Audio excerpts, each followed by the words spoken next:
तो state level class 7th and 8 मैं हूं हरी सर और आप सभी बच्चे देख रहे हैं आपका अपना यूट्यूब चैनल चलो कदम बढ़ाए का नेक्स्ट पार्ट आज हम करने जा रहे हैं।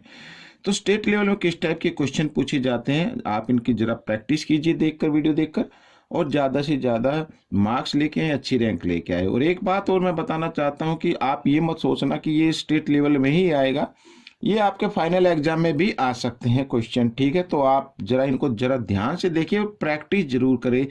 मैं बार बार बोलता हूं कि ऐसा कोई क्वेश्चन नहीं है जिसको सोल्व ना किया जा सके। बिल्कुल डरने घबराने की जरूरत नहीं है, आपको सिर्फ प्रैक्टिस करनी है और प्रॉपर्टी लर्न होनी चाहिए आपको। तो कोई भी क्वेश्चन आ जाए आप उसको सोल्व कर सकते हैं। आइए करना शुरू करते हैं। क्वेश्चन नंबर 11 देखो, बहुत ही ईजी क्वेश्चन है। Find the value, value find out करनी है। अब आपको क्या करना है बच्चों, यहाँ पर जो 10 लिखा है इसको भी फैक्टराइज कर लेना। तो 125 के भी फैक्टर आपको लिख लेने हैं। कैसे, देखो 3 की पावर -5 और हम इसको लिख सकते हैं बच्चों क्या 2 या 10 की पावर -5 है ना, तो हम इसको लिख सकते हैं 2 की पावर -5 और इंटू 5 की पावर -5 इस तरीके से। ठीक है, ये देखो एक फॉर्मूला होता है। अगर x की पावर यहाँ पर m है और इधर y की पावर m है, ठीक है ना भाई, दोनों बेस अलग अलग है, पावर सेम है, तो हम क्या करते हैं एक्स वाई दोनों को मल्टीप्लाई करके और बाहर पावर लगा देते हैं इस तरीके से ये। ठीक है, तो अब नंबर लिखा इस फॉर्म में तो हम इसको इस फॉर्म में लिख सकते हैं, इस फॉर्म में लिखा तो इस फॉर्म में लिख सकते हैं। ठीक है, आइए अब 125 को भी हम लिख सकते हैं 5 की पावर 3 लिख सकते हैं, क्योंकि 5 इंटू 5 इंटू 5 125 होता है। अब यहाँ पे डिवाइड का साइन आ गया। 5 की पावर -7 और इधर ये लिखा है 6, इसको लिखना है बच्चों 3 की पावर -5 और इंटू 2 की पावर -5 इस तरीके से। ठीक है ना, ये वाला समझ में आ गया भाई। 6 के भी अगर फैक्टर है तो 3 इंटू 2 ही होता है ना, 3 2 6, तो इस तरीके से कर सकते हैं। अब बच्चों आगे क्या करना है, अब देखो यहाँ पर ये सेम बेस सेम है, ठीक है, और इधर नीचे तो अलग अलग है, कोई दिक्कत नहीं है। आइए करना शुरू करते हैं। तो -3 की पावर सॉरी माइनस नहीं है, 3 की पावर -5 और इधर है 2 की पावर -5, ठीक है, इंटू यहां पर बेस इक्वल आ रहा है, बीच में मल्टीप्लाई का साइन है, तो इस कंडीशन में क्या करना है, एक बेस लेना है और पावर को ऐड कर देना है। क्या कर देना है, ऐड कर देना है बच्चों आपको। ठीक है, अब यहाँ पे देखिए मैं इधर करके दिखाता हूँ, -5 और +3 और माइनस प्लस माइनस हो जाते हैं तो 2 आ जाएगा, और बड़े नंबर के सामने माइनस का साइन इसलिए माइनस का आएगा, तो यहाँ पर -2 रख देंगे। ठीक है, इस तरीके से। अब नीचे तो डिफरेंट है तो इनको हम लिखते हैं यूं का यूं, तो 3 की पावर -5 इंटू 2 की पावर -5। ठीक है, अब देखियो यहाँ पर 2 की पावर -5 से 2 की पावर -5 करके डिवाइड में हो जाता है, डिवाइड में डिवाइड कर देते हैं और यहाँ पर ये सेम पावर कर देते हैं। तो अब हम देख रहे हैं 5 की पावर -2 और इधर 5 की पावर -7। ठीक है, ये होगा हमारे सामने, ये आ गया। अब क्या करना बच्चों, ये देखो ये डिवाइड का साइन होता है। डिवाइड में क्या करते हैं कि दोनों के बेस इक्वल हो तो उनमें से एक बेस लेना और पावर को क्या कर देना है, माइनस कर देना है, और माइनस करने के लिए माइनस का साइन मैं लगाऊंगा और यहाँ पर ये है पावर -7 इस तरीके से। भाई अपनी तरफ से माइनस का साइन लगाना अगर माइनस कर रहे हैं तो, ठीक है ना। तो 5 की पावर -2 हो गई, अब माइनस माइनस हो गए प्लस। ठीक है, इस तरीके से। अब यहाँ पर ये प्लस है, ये माइनस है, प्लस माइनस माइनस होते हैं, तो 7 में से 2 माइनस करेंगे 5 आ जाएगा, ये आ गया। अब 5 को 5 टाइम्स मल्टीप्लाई करें तो कितना आ जाता है बच्चों, कितना आएगा बच्चों, देखो यहाँ पर ये इधर आ गया और इस तरीके से 1 2 3 4 5। ठीक है ना। अब यहाँ पर बच्चों 5 5 जा कितना होता है 25, 25 5 जा 125, 125 5 जा 625 और 625 को जब हम 5 से मल्टीप्लाई करेंगे तो ये आपका आंसर आएगा। 5 5 जा 25 का कैरी 2, 5 2 जा 10 और 2 12। ठीक है, कैरी 1, 5 6 जा 30 और 1 31। तो this is the answer of your question, इस तरीके से। आइए करते हैं क्वेश्चन नंबर 12, बहुत ही ईजी है। कहता है if 40% of number p is equal, अब p का 40%, 40% मीन्स 40/100, ऑफ के लिए मल्टीप्लाई का साइन और p ये इक्वल है, इक्वल का साइन लगाएंगे to 2/3 of number q, number q का 2/3, 2/3 का मतलब 2/3 इस तरीके से ये आ गया। ठीक है, then find the ratio p ratio q, ये फाइंड आउट करना है, बहुत ही आसान है। अब आप देखो 0 से 0 यहाँ पे 2 2 जा 4, 2 5 जा 10, ये आ गया, ठीक है ना। तो एक बार मैं लिख लेता हूँ 2/5 P और इक्वल 2/3 और यहाँ पर क्यू, या सीधा लिख दे इस तरीके से। अब क्या करना है, इस क्यू को इधर ले आना है, तो P/Q हो जाएगा। ये जो डिवाइड होती है ना, ये रेशो में भी होती है, रेशो भी इसे बोलते हैं। तो अब यहां पर बचा 2/3 और इधर ये जो लिखा है ना 2/5, जब इधर आएगा ये देखो P के साथ ये 5 डिवाइड की फॉर्म में इधर आकर ये मल्टीप्लाई की फॉर्म में आ जाएगा, और 2 इधर मल्टीप्लाई में तो इधर आकर डिवाइड में आ जाएगा, इस तरीके से, ठीक है, ये आ गया। तो बच्चों अगर हम इसको रेशो में लिखे तो P ऊपर है, तो इसको पहले लिखेंगे रेशो क्यू, ठीक है। और यहां पर भी तो 5 रेशो नीचे 3 है, इस तरीके से, तो इनका रेशो आपके सामने आ गया। तो इस तरीके से क्वेश्चन करना है। अब देखो बच्चों क्वेश्चन नंबर 13 क्या कहता है। Anita boat a chair and A table for ₹3,840 which included tax of ₹640। अब अनीता ने चेयर और टेबल खरीदी है 3,840 की, जिसके अंदर 640 टैक्स इंक्लूड है, इसी के अंदर है। Find the tax percentage find out करने। तो पहले हमें फाइंड आउट करना पड़ेगा। देखो यहां पर ये जो है ना, ये कॉस्ट प्राइस है, ये कॉस्ट प्राइस ऑफ चेयर लिख लो यहां पर, चेयर एंड टेबल भाई ये है, और इसी के अंदर क्या है, टैक्स भी इंक्लूड है, टैक्स भी क्या इंक्लूड है। तो cost price of chair and table without tax, ठीक है, विदाउट टैक्स का लिए क्या कॉस्ट प्राइस होगी इसकी, ये तो टैक्स प्राइस है। जो शॉपकीपर है उसके लिए सेलिंग प्राइस हो गया, और कस्टमर के लिए कॉस्ट प्राइस हो गया। लेकिन अगर शॉपकीपर ने उसको खरीदा तो उसके लिए कॉस्ट प्राइस क्या होगा, क्योंकि उसमें तो टैक्स लगेगा नहीं, टैक्स तो शॉपकीपर ले रहा है। तो इसमें से हमें क्या करना होगा, ये 640 माइनस कर देना है, क्योंकि ये तो इंक्लूड कर दिया ना, तभी तो कस्टमर को दिया है ना। अब इसको माइनस कर देंगे तो इसका मतलब ये जो रेट आएगा ये किसके लिए आएगा, ये शॉपकीपर के लिए आएगा, कि शॉपकीपर को कितने में ये मिला है।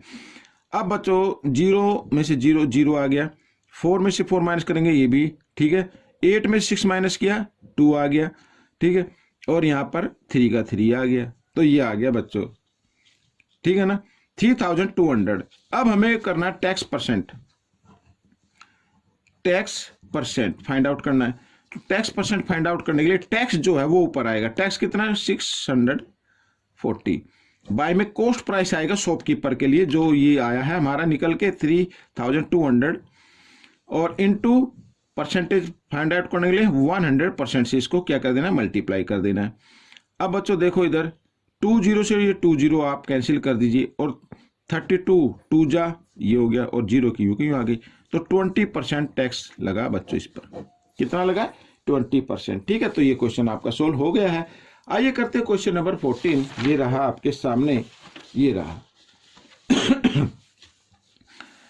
PQ parallel ST, then find the value x minus Y divide x plus Y, ठीक है, ये करना है हमें। और यहां पर आप फिगर देख रहे हैं, यहां पर आप फिगर देख रहे हैं, क्योंकि PQ यहां पर लिखो PQ पैरेलल ST, ये दोनों क्या है, पैरेलल है, PQ पैरेलल ST, तो ये क्या हो गई, SQ क्या हो गई, ट्रांसवर्सल लाइन होगी, एंड यहां पर लिखिए SQ is a transversal line,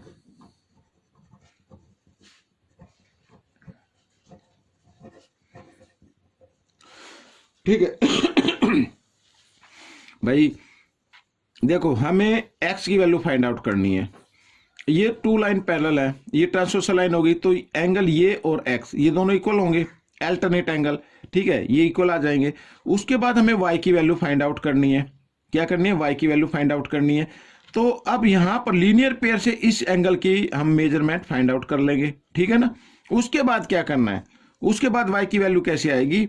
अब ये देखिए ट्रायंगल UQR ये ट्रायंगल है, और यहां पर RUP ये क्या है, एक्सटीरियर एंगल है, और एक्सटीरियर एंगल इक्वल होता है, ठीक है, किसके, सम के, किसके, इट्स इंटीरियर अपोजिट एंगल, ठीक है ना। मैं एक बार बोलता हूं, in a triangle exterior angle is equal to the sum of its interior opposite angle. यहां पर जो एक्सटीरियर एंगल बना है ये इसके जो इंटीरियर अपोजिट एंगल है ये और ये इन दोनों के सम के इक्वल होगा ये, ठीक है। इसी तरीके से हम y की वैल्यू फाइंड आउट करेंगे और फिर x minus Y by X plus Y, ठीक है। जहां पे x लिखा वहां पे x की वैल्यू पुट करनी है, जहां पे y लिखा वहां पे y की वैल्यू पुट करनी, हो जाएगा क्वेश्चन। आइए करना शुरू करते हैं। तो बच्चों ये देखो, अब सबसे पहले ये तो मैंने लिख लिया, तो इसका मतलब x इक्वल होगा 85 के, ठीक है। ये हो गया अल्टरनेट एंगल, ये आप मैं लिख देता हूं इधर, अल्टरनेट एंगल। भाई ये दोनों, ये इस साइड में बना, ये इस साइड में बना, दोनों पैरेलल लाइन है, ये ट्रांसवर्स लाइन हो गई, तो अल्टरनेट एंगल इक्वल होते हैं। अब सबसे पहले ये इसको मैं एंगल 1 मान लेता हूं, ठीक है ना। तो x प्लस 1 इक्वल टू 180 होता है। लीनियर पेयर से हम इसको, इसकी वैल्यू निकाल लेंगे, ठीक है, लीनियर पेयर से। तो बच्चों 1 की वैल्यू हमें निकालनी है, x की तो आ गई 85, तो 85, ठीक है, प्लस एंगल 1 एंगल का साइन लगा देते हैं और 180 डिग्री। 85 इधर प्लस में, इधर आकर ये माइनस में हो जाएगा, तो एंगल 1 की वैल्यू आ जाएगी बच्चों, कितनी आएगी, 95 आ जाएगी, ठीक है, 95 आ गई। तो ये हो गया 95 का एंगल, ठीक है, ये एंगल 1, तो 1 की वैल्यू आ गई। अब यहां पर देखो इन ट्रायंगल मैंने कौन सी बताई थी, आर क्यू यू, कैसे भी नाम ले सकते हैं आप इसका, आर क्यू यू, ठीक है, in triangle R Q U. तो एंगल आर यू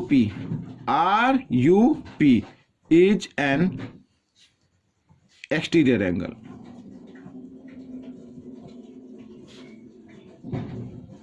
ठीक है, एक्सटीरियर एंगल हो गया। तो एक्सटीरियर एंगल इक्वल होता है, यानी यहां पर 130, क्योंकि जगह का मैं डायरेक्ट लिख रहा हूं, 130, ठीक है, ये इक्वल होगा किसके, एंगल y के, और यहां पर एंगल 1 के, इस तरीके से। तो इधर कर लेते हैं 130 इक्वल y और प्लस 1 की वैल्यू क्या है, 95 आई है, ठीक है ना, ये आ गई। अब क्या करना है, 95 को आपको लेके आना है इस साइड में, तो मैं इधर कर देता हूं। तो y इक्वल 130 और माइनस 95, ठीक है, इधर भाई प्लस का है तो 130 के साथ आएगा तो माइनस का हो जाएगा। तो एंगल y की वैल्यू निकाल लेते हैं, तो 10 में से 5 माइनस किया, 5 आ गया, और यहां पे रह गया 12 में से 9 माइनस करेंगे तो कितना आ जाएगा, 3 आ जाएगा, ठीक है। तो ये आ गया बच्चों 35। तो अब बच्चों हमें जो वैल्यू फाइंड आउट करनी है इसी में आ जाना चाहिए, x माइनस वाई। एक्स की वैल्यू क्या आ गई, x की वैल्यू आ गई आपकी 85 और माइनस y की वैल्यू आ गई 35, ठीक है, और फिर नीचे है x प्लस वाई, यानी 85 प्लस 35, इस तरीके से। समझ में आ गया। तो अब हम माइनस करें तो कितना आता है, 50 आ जाता है ऊपर, और नीचे क्या आएगा, तो 5 और 5 10, ठीक है, 8 और 4 हो जाता 12, ये आ गया। अब आप, ये आपका आंसर बन गया, 0 से 0 काट दीजिए तो 5/12 ये आपका आंसर आ गया, ठीक है ना। इस तरीके से क्वेश्चन सोल्व हो गया। आइए करते हैं क्वेश्चन नंबर 5। अब बच्चों यहां पर जो आपने मेरे पास भेजा था उसमें शेडेड पोर्शन नहीं था, लेकिन मैंने इस टाइप से शेडेड पोर्शन बना लिया है, बाकी आप देख लेना, ठीक है। क्वेश्चन कहता है O is the centre of the circle with radius 7 centimetre. यहां पर ये जो है ना, ये AO ये 7 सेंटीमीटर है, या DO भी आप मान सकते हैं, CO भी आप ले सकते हैं, या BO ले सकते हैं। 7 सेंटीमीटर है, ठीक है, ये भी 7 सेंटीमीटर है, ये भी 7 सेंटीमीटर है।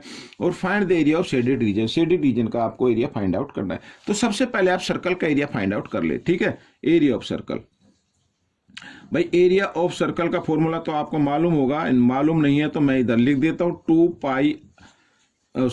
पाई आर स्क्वायर होता है, 2 पाई आर नहीं, पाई आर स्क्वायर होता है। तो पाई की वैल्यू तो आपको लेनी है 22/7, और आर है इसमें 7, तो 7 × 7, ये आर का मतलब रेडियस से होता है, तो 7 से 7 कैंसिल हो गया, और 22 को 7 से मल्टीप्लाई करते हैं तो 154 सेंटीमीटर स्क्वायर आ जाएगा बच्चों एरिया, ठीक है। अब हमें क्या करना है भाई, हमें शेडेड पोर्शन का निकालना, तो इसमें हमने तो पूरे सर्कल का निकाल लिया। अब सर्कल में से अगर ये इधर देख रहे हैं, स्क्वायर देख रहे हैं, अगर इस स्क्वायर का माइनस कर दे, ठीक है, तो शेडेड पोर्शन का आ जाएगा। तो स्क्वायर का एरिया भी निकालना पड़ेगा, और स्क्वायर का एरिया अगर आपको निकालना है तो सबसे पहले आपको साइड मालूम होनी चाहिए। साइड तो हमें मालूम है नहीं, तो आइए हम साइड निकाल लेते हैं। अब क्योंकि स्क्वायर है, क्योंकि इसके जो डायगोनल हैं वो क्या है, इक्वल है, ठीक है, और 90 डिग्री पर बाइसेक्ट करे तो that means it is a square.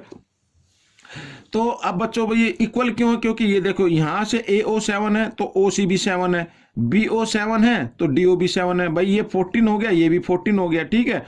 तो इस तरीके से अगर हमें यहाँ पर 90 डिग्री का एंगल बन रहा है, इधर भी बन रहा है, अगर हमें निकालनी हो AB, मान लीजिए हम यहाँ पर एक ट्रायंगल ले लेते हैं, ट्रायंगल AOB, ये ठीक है, इन ट्रायंगल AOB में हमें AB की लेंथ निकालनी, क्योंकि 90 डिग्री का ट्रायंगल है तो इसमें पाइथागोरस थ्योरम का यूज करना है। AB स्क्वायर इक्वल होना चाहिए AO स्क्वायर और प्लस BO स्क्वायर, इस तरीके से ये मैंने ट्रायंगल लिया है, ठीक है ना।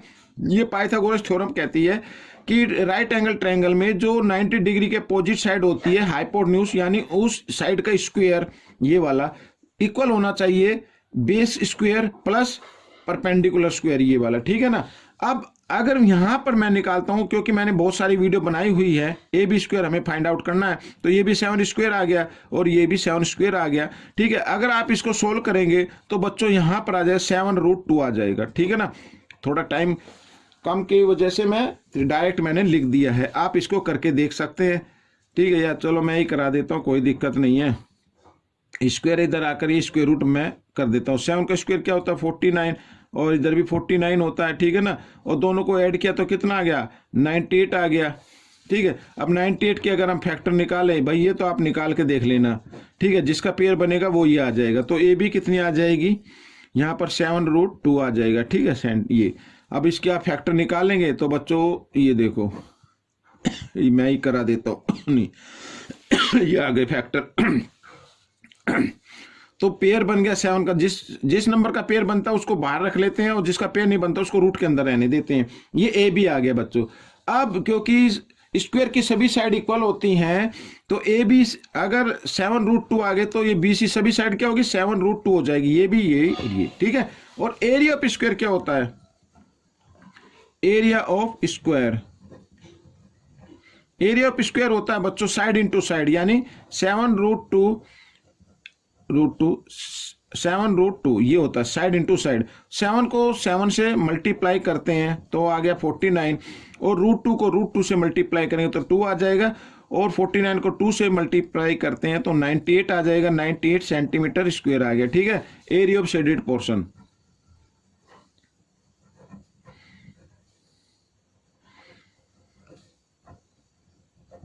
शेडेड रीजन भी बोल सकते हैं आप इसको।